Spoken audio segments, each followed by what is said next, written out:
Sénateur Cosner. Merci beaucoup, Madame la Présidente. Chers collègues, je prends la parole aujourd'hui pour parler de C-317, loi établissant une stratégie nationale de prévision des inondations et des sécheresses. Il s'agit de projet de loi opportun présenté par le député de Lac-Saint-Louis, Francis Scarpaleggia, qui a mis les questions relatives à l'eau au premier plan à l'autre endroit tout au long de ses 22 ans de carrière politique et qui jouit de la confiance et du respect de tous les parlementaires. J'aimerais également attirer votre attention sur le titulaire de la chaire de recherche du Canada sur les ressources en eau et le changement climatique et directeur du Global Water Futures Program à l'Université de Saskatchewan, John Pomeroy. Son expertise a été indispensable à la création de C-317. Sénateur, vous vous souviendrez tous de l'horreur des inondations de Calgary en 2013, une catastrophe naturelle dévastatrice qui a attiré notre attention sur les puissants phénomènes météorologiques qui se produisent de plus en plus régulièrement au Canada. D'une manière étrange, ce terrible événement a également contribué à la création de ce projet de loi.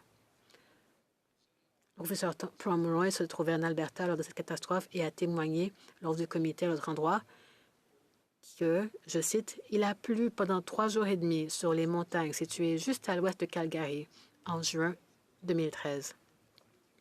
250 mm sont tombés sur une couche de neige tardive, puis l'inondation a commencé. La sortie de l'inondation se trouvait dans les montagnes et elles se sont précipitées vers Canmore High River et finalement Calgary. 4 personnes ont trouvé la mort dans cette inondation. Plus de 5 milliards de dommages ont été recensés dans la région. Il s'agit de la catastrophe naturelle la plus coûteuse au Canada à l'époque.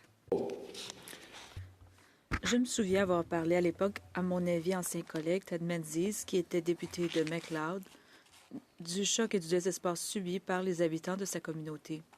Il n'y avait pas eu d'avertissement pour évacuer les résidents concernés. Le Dr Pomeroy a indiqué que le Centre européen pour les prévisions à moyen terme effectuait à l'époque un test qui a permis de prédire cet événement horrible 10 jours à l'avance de l'inondation de Calgary. Cette information n'a pas été communiquée à l'Alberta car il s'agissait d'un test, mais cela montre qu'il existe des systèmes qui peuvent faire une réelle différence dans la prévision de ces catastrophes naturelles. Chers collègues, plus récemment, le comité sénatorial permanent de l'agriculture et des forêts a publié un rapport en octobre 2022, un rapport sur les inondations qui se sont produites en Colombie-Britannique en 2021. Il s'agit d'un rapport approfondi qui contient plusieurs recommandations visant à atténuer la fréquence de ces inondations. La deuxième recommandation préconise que le gouvernement du Canada collabore avec le gouvernement de la Colombie-Britannique, les autres gouvernements des provinces et les parties prenantes afin d'élaborer un plan global de lutte contre les inondations dans la vallée du Fraser. Ce plan devrait comprendre à la fois un calendrier pour la modernisation des digues et la création d'un comité à charge d'examiner les mesures d'atténuation des inondations ainsi que les stratégies de préparation et d'intervention en cas d'urgence. C'est l'objet du projet de loi C-317, fournir aux Canadiens des prévisions précises en matière d'inondation et de sécheresse sur lesquelles les Canadiens peuvent compter au niveau national. Il y a beaucoup en jeu. Comme l'a déclaré le député Scarpaleggia à l'autre endroit, le Canada est le seul pays du G7 et peut-être le seul pays développé au monde à ne pas disposer d'un système national de prévision des inondations. Fin de la citation. Au Canada, nous avons aujourd'hui 13 roues qui dirigent les activités de prévision des inondations et des sécheresses. 10 provinces et 3 territoires disposent de systèmes développés de manière différente qui répondent aux besoins locaux en matière de prévision, tandis qu'au niveau fédéral, nous disposons d'un système plus complexe qui fonctionne à partir du haut.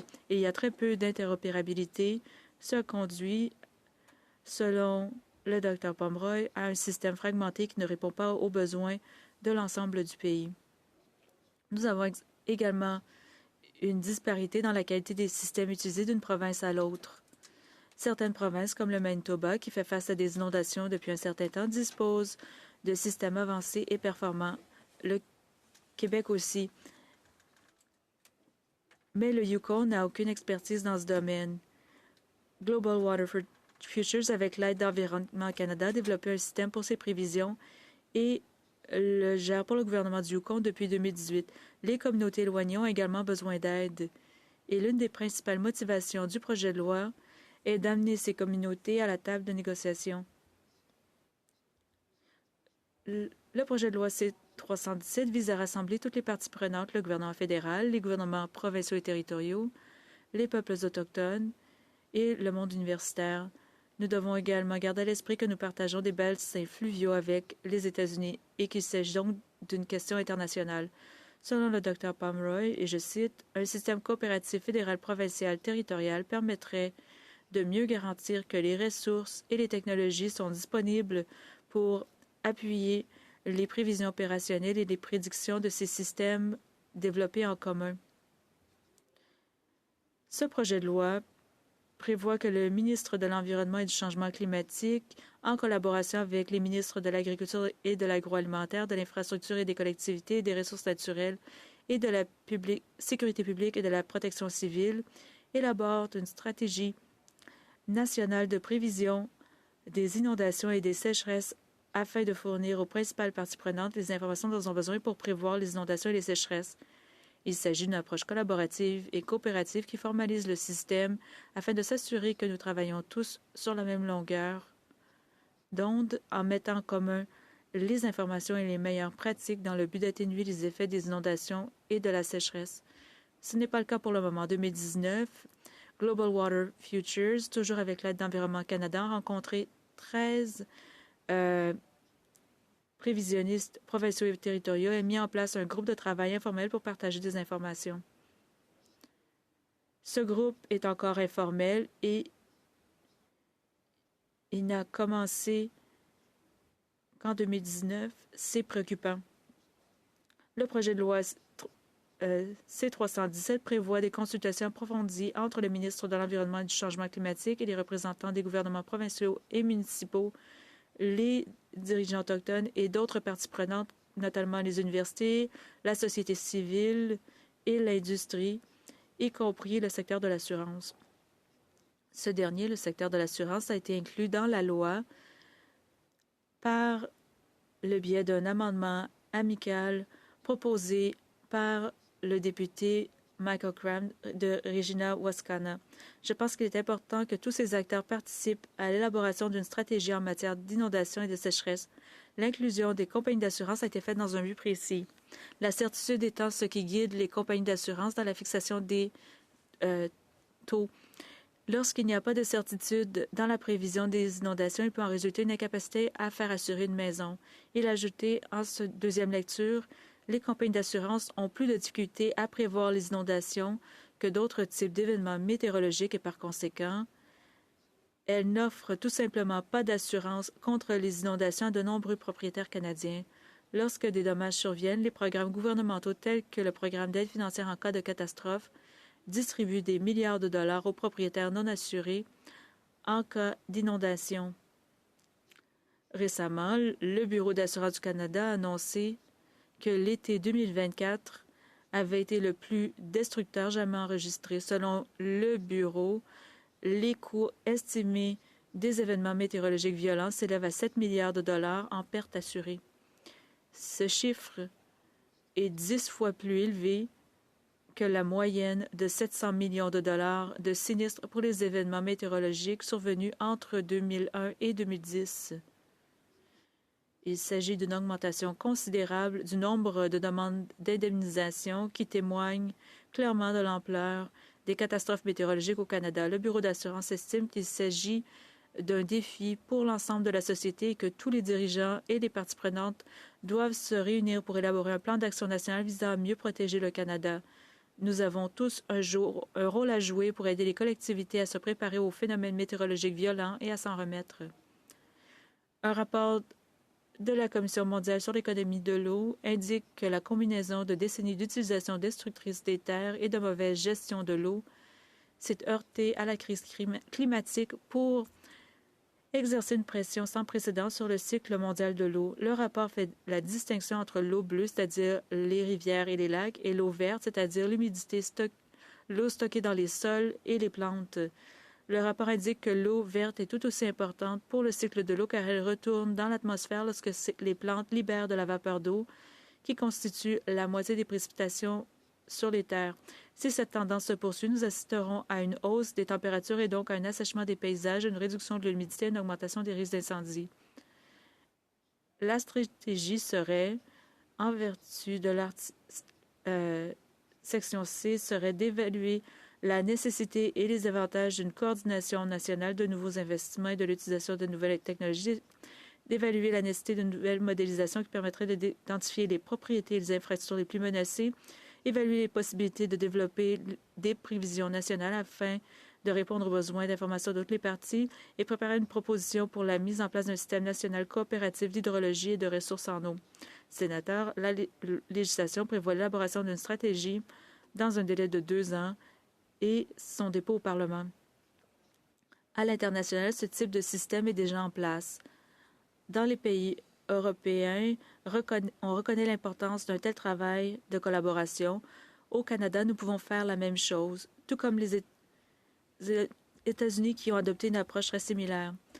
Ce projet de loi a été adopté à l'unanimité dans l'autre endroit.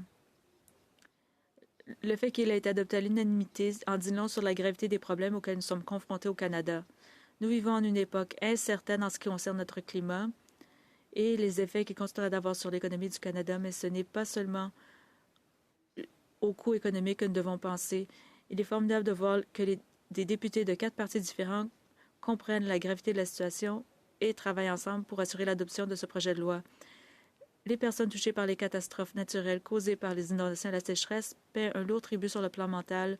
Les évacuations des communautés ont des conséquences très négatives sur toutes les personnes concernées. La peur et l'incertitude, le déplacement, la reconstruction et tous les problèmes qui accompagnent de telles catastrophes perdurent. La perte d'une maison, d'une entreprise ou les deux laisse des traces. Si nous pouvons prévenir au moins la perte de vie humaine, grâce à cette approche, nos efforts seront récompensés. En ce qui concerne les peuples autochtones, nous devons comprendre que les gouvernements ne surveillent guère les inondations et les sécheresses et que nous avons tendance à penser davantage aux villes. Grâce à cette approche, nous pouvons commencer à prévoir les inondations dans les communautés des Premières Nations. Il est également très important d'intégrer les connaissances et la mémoire autochtone dans la stratégie car ces communautés ont beaucoup à apporter. Comme le dirait mon ami l'aîné Mi'kmaq Albert Marshall, l'énorme avantage d'une vision à 2 yeux. On s'est demandé si le pays avait besoin de cette réponse coordonnée au changement climatique. À ma connaissance, le climat ne connaît pas les frontières provinciales. La capacité de coordination à travers le pays en ce qui concerne la prévision de ces événements implique naturellement tous les acteurs mentionnés dans le projet de loi. Les provinces et les territoires bénéficieraient de cette approche. Le député Richard Cannings de South Okanagan-West Kootenay a déclaré dans l'autre endroit, au Canada, la prévision des inondations relève actuellement de la compétence des provinces, mais l'augmentation des menaces et des coûts exige une meilleure prévision mieux coordonnée au-delà des frontières provinciales. Les données dans les modèles de prévision des inondations et de la sécheresse doivent provenir de plusieurs provinces et territoires. J'aimerais ajouter qu'un sondage NANOS récent, on a eu beaucoup de sondages récemment, mais pas nécessairement sur la météo. Donc, NANOS Research a révélé que 61% des personnes interrogées considèrent que le pays n'est pas prêt à faire face à la prochaine crise due aux conditions météorologiques. 75% des personnes interrogées pensent également que ces événements climatiques vont s'aggraver à l'avenir. Beaucoup d'entre nous semblent être sur la même longueur d'onde lorsqu'il s'agit de savoir si ces événements nécessitent une action. Nous sommes confrontés à un avenir imprévisible sur le plan météorologique, coûteux en termes de personnes, de biens et de prospérité. Nous pouvons travailler ensemble et prévenir une grande partie des dommages causés par les changements climatiques et j'espère que les phénomènes météorologiques à venir qui sont devenus si dévastateurs deviendront à tout le moins plus prévisibles. La préparation est essentielle en cas d'inondation et le projet de loi C-317 pourrait bien donner aux gens le temps nécessaire pour préparer leur propriété, leur entreprise et leur famille afin d'atténuer les effets de ces phénomènes météorologiques extrêmes. Merci.